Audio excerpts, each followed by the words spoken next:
sometimes it's just nice to dress up a little bit smart and fancy, whether you're going for a meal, going to a party, or playing a round of golf. So we are going to be comparing the Footjoy Premier Series, the new Adidas MC80, the Jordan ADG4, as well as the Fore Gallivanter shoes. I've also shared links in the description to buy any of these shoes along with any exclusive discounts so you can pick them up for less than retail price. Now before we get started, I think I need to change into something just a little bit more comfortable. It's been a few years since I wore that tux.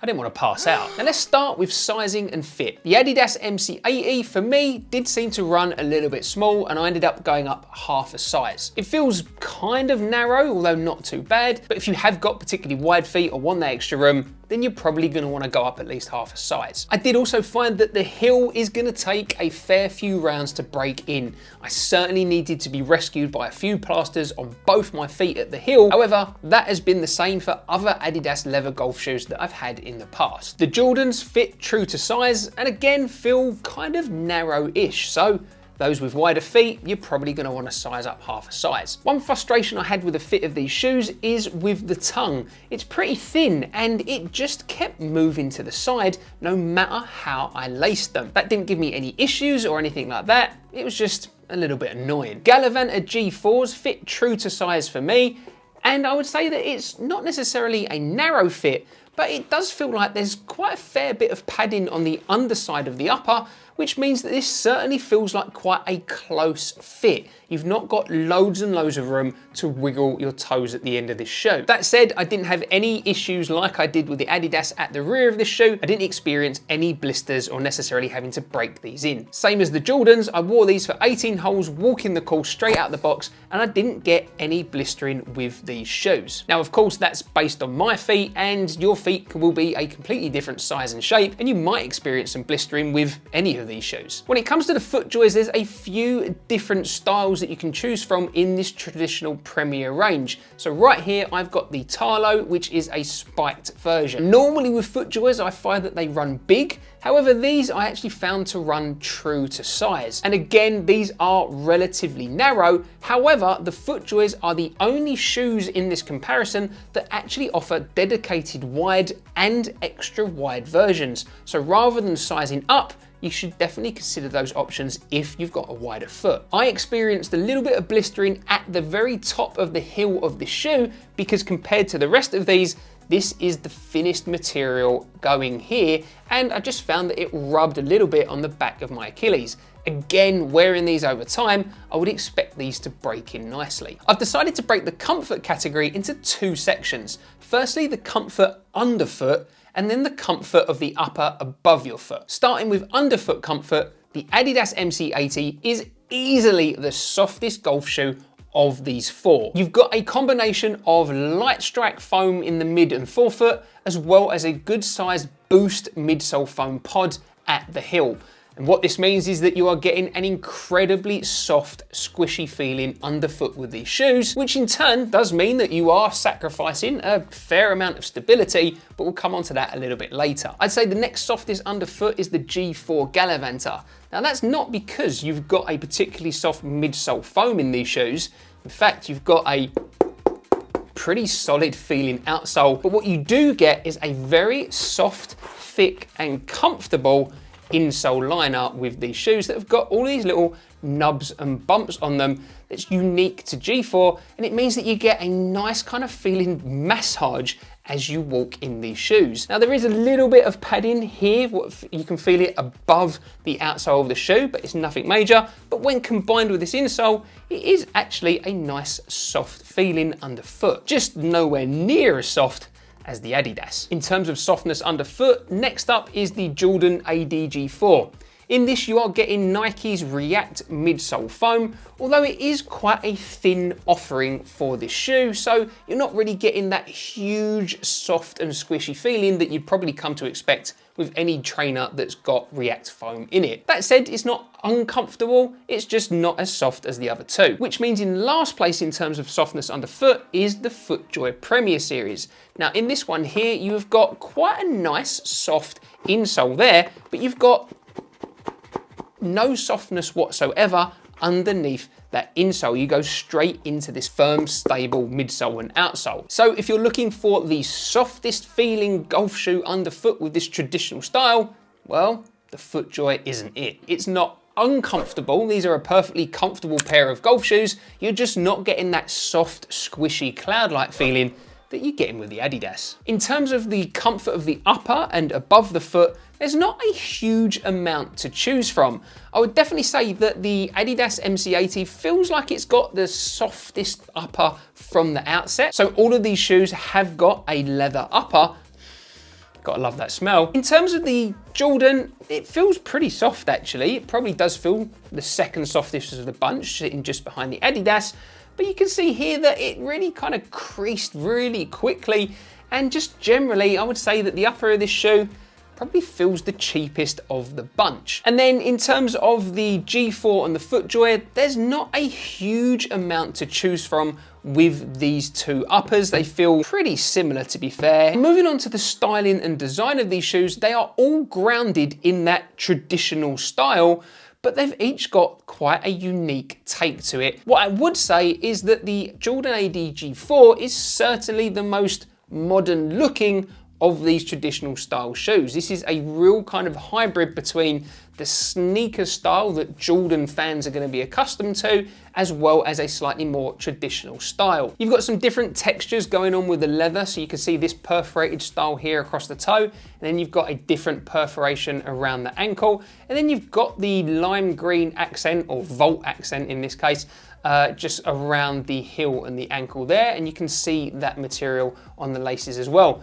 You've also got this big plastic TPU heel counter, so that's the only one of these shoes with the plastic heel counter, and you've got a subtle elephant print going on with that as well. The actual outsole of the ADG4 is really quite plain. They've just used this single kind of drab bone color on the outsole, so there's not much really going on there. The Footjoy is probably the most classic looking and styled of these shoes, while still including a very modern traction system here with the Versatrax Plus outsole. The upper is Pitard's leather, and this particular version I've got here is a limited edition version with the tortoise shell on the laces as well as the heel. Some people love it, some people hate it. Personally, I think that looks absolutely class. You've got very thin laces with these shoes. You've got the little tiny metallic Footjoy logo on the side there. And then you've got some leather patterning across the toes, around the midsole, and going up the side of the laces and around the heel as well. The Adidas MC80 looks very classical as well in its design. You can see here that you've got the pattern going right around the base as well as the ankle as too. And you've got, I think, 3, maybe 4 different versions that you can get in these, some more extreme than others. With that said, this has definitely got a good dollop of modern styling with it, mainly courtesy of this vibrant lime green outsole on this version right here. You've got the metallic eyelets and the little metallic Adidas logo down here on the tongue, and then you've got the metallic Adidas logo on the back as well. The G4 Gallivanters, I would say, are a combination of pretty traditional styling, but with a very modern and quite aggressive styled outsole. So on top, these look very, very traditional. I've got them here in this kind of off-white creamy colorway on the top. You've got a lot of nice patterns in and this rolled leather right around the shoe. And then you've also got the nice cork double stitch there. You can see that you've got 2 rows of stitching in terms of connecting that upper to the outsole.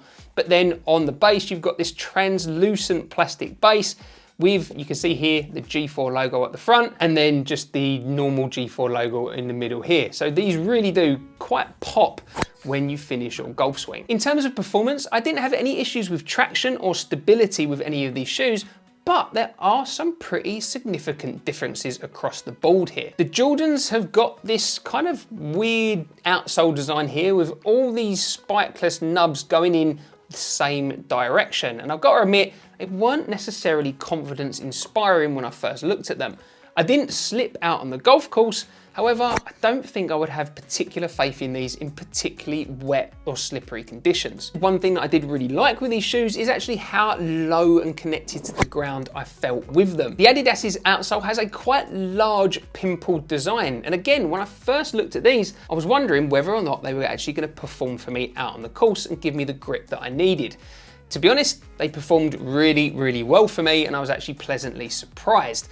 That being said, again, just like the Jordans, I probably wouldn't be trusting these in wet conditions out on the course. These are also, you can see here, kind of the softest shoes of the bunch, certainly when it comes to stability. Now, for some golfers, you'll absolutely love that cloud-like feeling and the softness that these shoes provide, whereas other golfers are going to want a little bit more stability from their shoes. And if you're one of those golfers, then you're probably going to want to consider the G4s or the Footjoys instead. Adidas have included a torsion bar here in the middle, but yeah, these still feel pretty soft and squidgy during the golf swing. The Footjoys, as I explained before, can either come with this spike design or you can get them in the spikeless version as well. The actual outsole here is pretty nice and aggressive, and you are getting a lot of stability with these shoes. These are the shoes that Tiger Woods wears instead of his Nikes because he needs the structure and stability that these shoes can provide. So what you sacrifice in comfort underfoot, you make up with extreme stability in the golf swing. And it's a similar story with the Fore Gallivanters. You are getting a lot of stability with these shoes because you've got a very solid design with them. There's no kind of softness and squidginess to these. The outsole is a spikeless design, but I think I'd call these more like a hybrid design because you've got these spike-esque nubs on the shoes that are pretty aggressive. They're actually pretty sharp, and these are giving plenty of grip. So if you want a pair of spikeless golf shoes that's going to give you pretty much maximum amount of grip out on the course, then I think these are the ones to choose from when compared to the Adidas or the Jordans. So what's my overall personal opinions of these shoes? Well, if you really like the style and the branding of these shoes, then I don't think there's anything wrong with the Jordan ADG4s, but for me, I think these have got the least to offer out of the four and, well, wouldn't be my personal preference. If you care about comfort above everything else, then I think the Adidas MC80 is the pick of the bunch, even with the slightly aggressive heel that is going to take a little while to break in. The upper is the softest of the group, and this is easily the softest, most comfortable golf shoe of the range to walk in. Yes, you are sacrificing some amount of stability, and you don't necessarily feel as connected to the floor with these shoes because of the softness of the midsole, but these are easily the most comfortable to walk 18 holes in. If you want a truly classic looking shoe from a brand that has that heritage of being over 100 years old, then you've simply got to go for the Footjoy Premier Series. Also, if you want your golf shoes to be one of the most stable pairs of golf shoes that you can buy, then you've got to go with the Footjoys as well. And don't forget, if you have got a wider foot, then these are the only options I believe that actually offer dedicated wide and extra wide versions in their sizing. And if you want a classic golf shoe that focuses on all year round grip, performance and comfort, then I think it's the Fore Gallivanters. So long as you can stomach the price of them, because these are the most expensive of the group. That being said, I managed to pick these up for half price in their summer sale. So if you want to be notified of some of the best and biggest discounts when it comes to golf shoes and equipment, then make sure you sign up to my monthly newsletter, which I've included a link down in the description below, because I curate the best deals that I can find for both UK and US based golfers. Let me know down in the comments which of these shoes are your favorite. Don't forget to hit the like button if you found this video helpful and subscribe to the channel. And if you're still not sure which golf shoes you should buy, then maybe you should check out one of my more in-depth reviews right here.